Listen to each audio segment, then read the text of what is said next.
ఒక్కసారి కొమ్మూరి గోల్డ్ కి కాల్ చేయండి. తాకట్లో ఉన్న మీ బంగారాన్ని విడిపించి మార్కెట్ ప్రైస్ కి వాళ్ళు కొనుక్కుని మిగతా డబ్బులు మీకు ఇచ్చేస్తారు. హాయ్ హలో నమస్తే, నేను మీ కట్టా కార్తీక్. వైఎస్ జగన్మోహన్ రెడ్డి పాదయాత్ర ద్వారా మళ్ళీ జనంలోకి రాబోతున్నాడా? గతంలో ఆయనకి పాదయాత్ర కలిసి వచ్చింది, అధికారం వచ్చేసింది. అంతకుముందు ఓదార్పు యాత్ర కూడా ఆయన కలిసి వచ్చింది. పార్టీ పెట్టినటువంటి మొట్టమొదటి ఎన్నికల్లో ప్రతిపక్ష నాయకుడిగా 67 స్థానాలతో 2014లో, తర్వాత పాదయాత్ర చేసి జనంలో ఉండటం ఫలితంగా 2019లో 150 సీట్లతో అధికారంలోకి రావడం అయితే జరిగింది. అయితే అప్పట్లో జగన్కు ఉన్న పేరైతే అయితే జైల్లో ఉన్నాడు లేదా జనంలో ఉన్నాడని పేరు. కానీ అధికారంకి ఎప్పుడైతే వచ్చాడో వెంటనే తాడేపల్లి ప్యాలెస్లో డోళ్లు మూసుకొని ఎవరికి కానరాకుండా ఎవరికి వినిపించకుండా కూర్చున్నాడు అనేటువంటి అపవాదం జగన్మోహన్ రెడ్డి మూట కట్టుకున్నాడు. అది మాత్రమే కాదు, ఆయన ఒకవేళ బయటికి రావాల్సిన తప్పనిసరి పరిస్థితులు వస్తే పరదాలు కట్టుకొని వచ్చాడు, పెద్ద ఎత్తున సెక్యూరిటీ పెట్టుకొని వచ్చాడు, జనాలను దూరంగా ఉంచాడు, కార్యకర్తలతో ఉన్నటువంటి సంబంధాలను తెగ్గొట్టుకున్నాడు అనేటువంటిది కూడా ఆయన ఎదుర్కొన్నటువంటి పెద్ద అపవాదం. ఈ మొత్తానికి మొన్నటి ఎన్నికల్లో మాత్రం చాలా పెద్ద పరాభవం ఎదురుకావాల్సి వచ్చింది. ఇప్పుడు వైసీపీ క్యాడర్లు లీడర్లు మొత్తం కూడా ఆయన వదిలేసి వెళుతున్నటువంటి ప్రత్యేకమైన పరిస్థితి. అయితే సంక్రాంతి తర్వాత జనంలోకి వస్తానని జగన్మోహన్ రెడ్డి ఇప్పుడు మే నడుస్తుంది, ఇప్పటి వరకు కూడా జనంలోకి రాలేదు. ఇంకా లీకులు ఇస్తా ఉన్నాడు, రాబోయే కాలంలో పాదయాత్ర ద్వారా జనంలోకి రాబోతున్నాను అని చెప్పేసి. నిజంగా జగన్మోహన్ రెడ్డి పాదయాత్ర చేస్తే గతంలో చేసుకున్నట్టు జనం రిసీవ్ చేసుకుంటారా, లేదు జగన్కి గతంలో వచ్చిన ఆదరణ ఇప్పుడు లభించే అవకాశం ఉందా లేదా చర్చించే ప్రయత్నం చేద్దాం. మనతో ఉన్నారు ప్రముఖ రాజకీయ సామాజిక విశ్లేషకులు ముప్ప అంకనరావు గారు. సార్ నమస్కారం. సార్ నమస్తే కట్టవారు. సార్, జగన్ ఏదో పాదయాత్ర చేయబోతున్నాడట, జనం రిసీవ్ చేసుకుంటారా, మరి చిత్కరించుకుంటారా, స్వాగతం పలుకుతారా, పలకరా? గతంలో పెద్ద ఎత్తున ఆదరణ వచ్చింది, ముఖ్యమంత్రి అయ్యాడు ఏకంగా. మీరు ఒక విషయం మీరు చెప్పిన దాంట్లో నేను ఏకీభవిస్తా. చెప్పండి సార్. అతను 2012లో ఆ పార్టీని విభేదించినప్పుడు, కాంగ్రెస్ పార్టీని విభేదించినప్పుడు, అంటే 2011లోనే విభేదించాడు. అవును. ఆ విభేదించినప్పుడు ఉప ఎన్నికల్లో నిజంగానే ప్రజలు అతన్ని ఆదరించారు. అవును.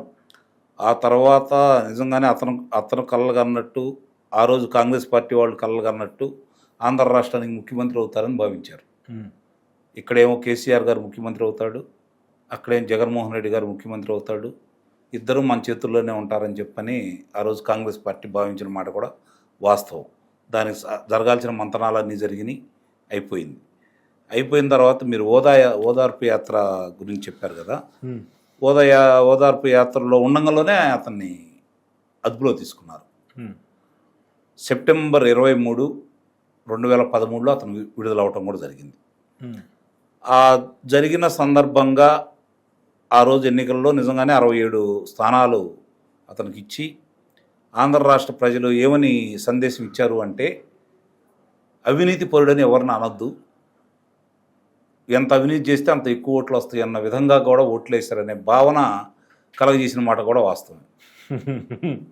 ఎందుకంటే సహజంగానే మామూలుగా నాకు తెలిసినంత వరకు ఒక గ్రామస్తుడు ఉన్నాడు అనుకోండి, ఓ దొంగతనంలో పట్టుబడతాడు, కారాగార వాసం జరిగిందనుకోండి, మళ్ళీ ఆ గ్రామానికి రాడు ఎమ్మనే, బంధువులు ఉన్నా కూడా.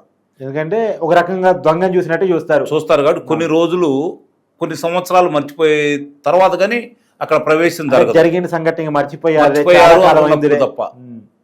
అది ఒకనాడు ఉండేది అలా. ఈరోజు 2004 నుంచి ప్రస్తావనగా మనం తీసుకుంటామంటే ఆంధ్ర రాష్ట్రం అంటే ఉమ్మడి ఆంధ్ర రాష్ట్రం రూపురేఖలు మార్చేశారు. అవినీతి ఈ విధంగా చేయొచ్చా, అవినీతిలో ఎంత సంపాదించవచ్చు అధికారంలో ఉంటే అనే దాన్ని రుచి చూపించారు. వరల్డ్ రికార్డ్ అందుట్లో అనుమానం ఏముంది. ఆయన్ని పాఠ్యగ్రంథంగా కూడా తీసుకున్నారు కదా లండన్ వాళ్ళు.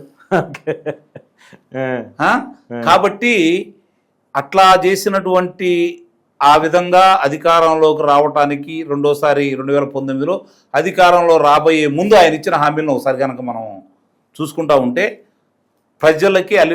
ప్రజలు నమ్మించాడు. అట్లాగే కూటమి మీద బురద చల్లాడు, ఆ బురదను దుడుచుకోవడమే సరిపోయింది, వాళ్ళు సమాధానం ఇవ్వలేకపోయారు, నిజం అనుకుని ప్రజలు నమ్మారు, అధికారంలోకి ఇచ్చారు. అంటే 2019 వరకు జగన్మోహన్ రెడ్డి ఏ విధంగా పరిపాలన చేస్తాడో తెలియదు, రాజశేఖర రెడ్డి కుమారుడు, ఇదే ప్రజలు చూసింది. వచ్చిన తర్వాత ఏదో చేస్తా అన్నాడు. అప్పుడు చంద్రబాబు నాయుడు గారు ఏం చేస్తున్నారు అంటే, మామూలుగా ఆకలితో ఉన్న వాళ్ళందరికీ, ఏమి ఇబ్బందుల్లో ఉన్న వాళ్ళందరికీ ఒక ఇస్తరేసి కాస్త అంత అన్నం వడ్డిచ్చేసి దాంట్లో అంత పచ్చడి వేసేసి ఆ తర్వాత కాసిన రసం పోసి మజ్జిగ పోసి ప్రస్తుతానికి మీరు ఆహారం తీసుకోండి, తర్వాత మిగిలిన చూద్దామని అన్నాడు. ఈయనేమన్నాడు, నేను ఫలావ పెడతాను, దాంట్లో కోడిగుడ్డు పెడతాను, కోడి తొడ పెడతాను, ఈ విధంగా వరుసనే చెప్పుకుంటూ వచ్చి ప్రజలను నమ్మించాడు. అది వాళ్ళు నమ్మారు, నిజం అనుకున్నారు. అధికారంలోకి వచ్చిన తర్వాత కదా తెలిసింది మన రక్త మాంసాలే తీసుకుంటున్నాడు, మన అవయవాలే దోచుకుంటున్నాడని చెప్పి ప్రజలకు అర్థమైంది అధికారంలోకి వచ్చిన తర్వాత కదా.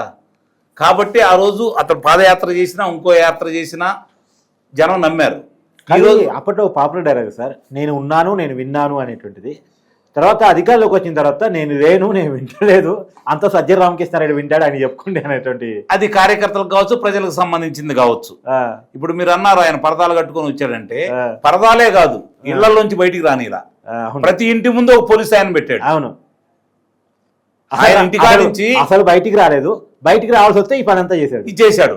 అట్లాగే తెనాల్లో ఆయన దిగాల్సి ఉంటే పొన్నూరులో ట్రాఫిక్ ఆపేసేవాళ్ళు, గుంటూరులో ట్రాఫిక్ ఆపేసేవాళ్ళు, ఈ దారుల్లో చెట్లు కొట్టేసేవాళ్ళు. ఇది బెట్ట అసలు ఈ కూటమి ప్రభుత్వం. ఇప్పుడు పర్యావరణానికి సంబంధించి ఎన్ని చెట్లు కొట్టేశాడు, ఆ లెక్కల్ని బయటకు తీసేసి దానికి సంబంధించిన అధికారుల్ని ఇతర మీద ఈ రోజు ఈ కూటమి ప్రభుత్వం పెట్టాలి.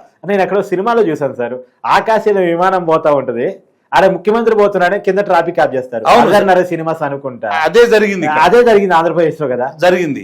ఇప్పుడు రేపు పొద్దున పాదయాత్ర బయలుదేరితే కట్టవారు ఒకటి ఆలోచించుకోండి, ఎక్కడి నుంచి మొదలు పెడతారు మీకు తెలిసినంత వరకు చెప్పండి. మామూలుగా అయితే ఇడుపులాయి పాదిగా ఇంకా అచ్చి వచ్చిన ప్రాంతం కదా, అక్కడ మొదలు పెట్టడని నేను చెబుతా. ఎక్కడ మొదలు పెడతాడని? ఎక్కడన్నా మొదలు పెట్టని, అక్కడ మాత్రం మొదలు పెట్టడం. రెండోది అసలు మొదలు పెట్టేది కాదండి, 2026 డిసెంబర్ 31 తర్వాత అతను బయట ఉంటే కదా. ఓకే ఓకే ఓకే ఆరోపణ మద్యం కేసా చాలా చాలా ఉదంతాలు బయటకు వస్తాయి. మద్యానికి అందరం అక్కర్లా, ఇంకా 2 నెలలే చాలు. ఓకే ఓకే మద్యానికి అందరం కూడా అక్కర్లా, ఇంకా 2 నెలలే చాలు. ఎక్కడ సార్ తొందరపడితే క్లియర్గా పోలీసు వాళ్ళు, ఇది తొందరపడితే క్లియర్గా పోలీసు వాళ్ళు తొందరపడ్డారు. ఈడీఓ కూడా వచ్చింది కదా, ఈడీ వాళ్ళు కూడా వచ్చేసారు కదా, ఇప్పుడు వచ్చారా? ఈడీ వాళ్ళు కూడా వచ్చేసారు కదా. ఈడీ వాళ్ళు వచ్చేసి విజయవాడ సిట్ కార్యాలయానికి వివరాలని మాకు అందించండి అని చెప్పని వాళ్ళు. ఈడీ వచ్చిన భయం ఉంది లేదు సార్, 11 ఈడీ కేసులు ఉన్నాయి, ఇదో కేసు అయితే ఏముందా? అందుకే ఇందా నుంచి మొత్తం ఉపోద్ఘాతం చెప్పా మీకు. ఆ రోజు జగన్మోహన్ రెడ్డి బలం ఏంటో వాళ్ళకి తెలియదు, బలహీనతలు ఏంటో వాళ్ళకి తెలియదు. కానీ ఈ రోజు జగన్మోహన్ రెడ్డి బలం ఏంటో వాళ్ళకి అర్థమైపోయింది, అతను ఎంత బలహీనుడో వాళ్ళకి అర్థమైపోయింది. అంతేనా? అంతే కదా. పిండి కొద్దీ రొట్టె అన్నారు కదండి, ఇప్పుడు పిండి తగ్గిపోయింది అంటారు, రొట్టె రాదు కదా. కాబట్టి అతనేమి ఇంకేం చేయలేడు, ఎవరిని ఇన్ఫ్లుయెన్స్ చేయలేడు. కాకపోతే ధనం ఉంది, ఆ ధనం ఎన్నాళ్ళు వస్తుంది? అదే ముఖ్యంగా సార్, అన్ని పనులు జరగవండి. అప్పుడు ధనం ఉండా కూడా ఎందుకు సహకరించారు? అతనేదో అధికారంలో రాబోతున్నాడు, ముఖ్యమంత్రి కాబోతున్నాడు, ఇయే కదా. ఇప్పుడు ఎటు మళ్ళీ కాలేడు, కేఏ పాల్ అవుతాడేమో కానీ ఇతనైతే కాడనే అభిప్రాయం ప్రజలకు వచ్చారు కదా. కేఏ పాల్ తీసుకొచ్చారు. నేను నిస్సందేహంగా చెబుతున్నాను, మీరు రాసి పెట్టుకోండి కావాలంటే.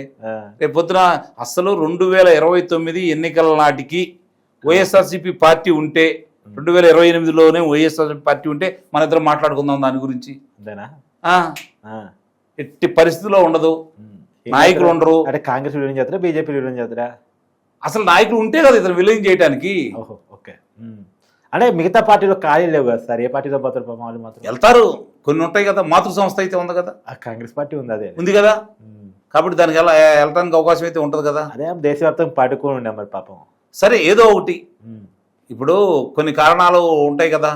ఇప్పుడు పాదయాత్ర మొదలు పెట్టారు అనుకోండి, రేపొద్దు మీరు అన్నట్టు ఇడుపులపాయలో మొదలు పెట్టడంలోనే అన్నమయ్య డ్యామ్ గేటు కొట్టుకుపోయిన సందర్భంగా 6 గ్రామాలు అతలాకుతలం అయిపోయి 46 మంది చచ్చిపోయిన వాళ్ళు, వాళ్ళ కుటుంబీకులు, వాళ్ళ బంధువులు వస్తే ఏం సమాధానం చెబుతాడు? మరి ఆ మాటకు వస్తే అసలు జగన్మోహన్ రెడ్డి ఇంటి చుట్టుపక్కల, ఇప్పుడు తాడేపల్లి ప్యాలెస్ ఉండి చుట్టుపక్కల పాదయాత్ర మొదలు పెట్టిన తర్వాత అక్కడికి వెళ్తాను నేను. ఓకే, లేదు శ్రీకాకుళం నుంచి మొదలు పెట్టాడు, మా ఉత్తరాంధ్రకి ఇచ్చాపురం నుంచి మొదలు పెట్టాడు, శ్రీకాకుళం జిల్లా ఇచ్చాపురం నుంచి మొదలు పెట్టాడు. మా ఉత్తరాంధ్రకి చేస్తాం అన్నావు, నీళ్లు తీసుకొస్తా అన్నావు, నిధులు తీసుకొస్తా అన్నావు, రాజధాని మాకేం కట్టావు, అవి గురించి అడిగారు అనుకోండి, వాళ్ళకేం సమాధానం చెబుతాడు?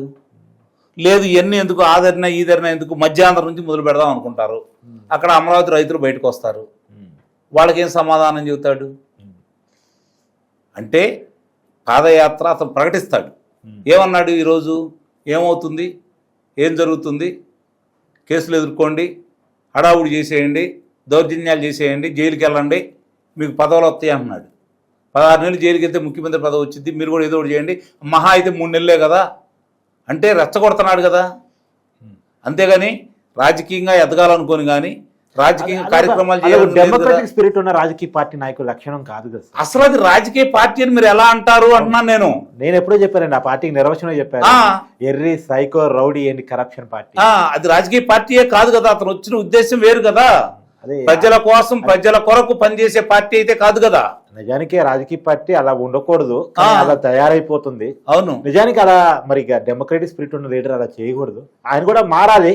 మీరేమో మారరు, మారపాటి మధ్యలో మారొద్దండి బాబు, భలేవాళ్ళే మీరు, మీద డిఫరెంట్ వర్షన్ లో ఉంటారు మీరు. కాదండి వాస్తవం. ఆంధ్ర రాష్ట్ర ప్రజానీకానికి సంబంధించిన ఒక ప్రజల్లో ఒకటిగా నేను, నా రాష్ట్రం బాగుండాలన్నా, ప్రశాంతంగా ఉండాలన్నా ఇలాంటి వ్యక్తులు రాజకీయాల్లో ఉండకూడదని నేను మనస్ఫూర్తిగా కోరుకుంటున్నాను, బలంగా నమ్ముతున్నాను. అంటే మా జర్నలిజం ఉన్న తీరి ఏంటంటే, ఒక చెడు మనిషి కూడా మంచిగా మారితే బాగుండు సార్, మేము అందరూ బాగుండాలని కోరుకునే లక్షణంలో నుంచి మేము మాట్లాడుతాం. మనిషి మారొచ్చు, నాగుపాము ఉంటుంది, దేవతగా పూజిస్తారు, పాలు వాస్తారు, తాగదొక్కండి ఏం చేసింది.